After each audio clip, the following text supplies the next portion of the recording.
On va commencer ce tour de table avec Pierre-Louis Basse. Bonsoir à vous, Pierre-Louis Basse. Vous êtes évidemment un ancien d'Europe 1, journaliste évidemment. Vous avez bien connu Gene Sacomano. On imagine votre émotion très forte ce soir.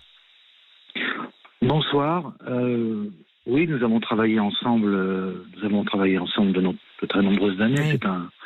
C'est plus qu'un compagnon de route qui s'en va. J'ai été heureux de le revoir à deux reprises. D'abord très très présent, même s'il était fatigué cet été. J'étais allé à Rueil.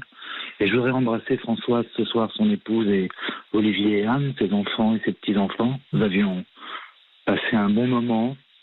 Et puis c'est allé très vite. Je l'ai revu dimanche. Mais c'était une façon de lui dire au revoir. Il n'était déjà plus avec nous.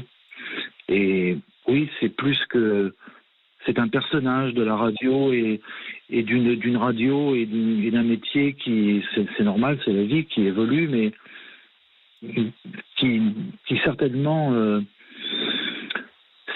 va prendre un coup, parce que c'était un homme à la fois, ça n'était pas seulement un homme truculent à l'antenne et une voix. C'était aussi un homme de rigueur et de passion pour la littérature, et je pense que c'est ça qui nous a réunis pendant des années tous les deux. On a couvert 3-4 Coupes du Monde ensemble, plusieurs Jeux Olympiques, et c'est étonnant. Là. Je ne sais pas si la vie est une farce et qu'il faut la vivre jusqu'au bout, mais de savoir qu'il n'est plus là. Voilà. Je voulais vous dire un mot parce que c'est Europe 1, parce que c'était sa maison, qu'il l'aimait.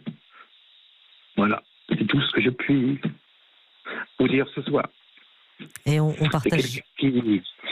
C'est quelqu'un qui m'a permis d'être libre à Europe.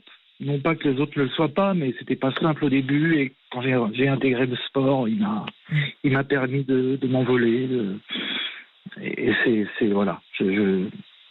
Mais encore une fois, je souhaite vraiment que et les auditeurs ne sont pas fous sur Europe, qui est une radio d'invention, d'impertinence et une radio qui ne mourra jamais. C'était un homme qui savait à la fois, bien sûr, par passion et par comédie, par une forme d'italianité, enfin je veux dire d'être très très très spectaculaire.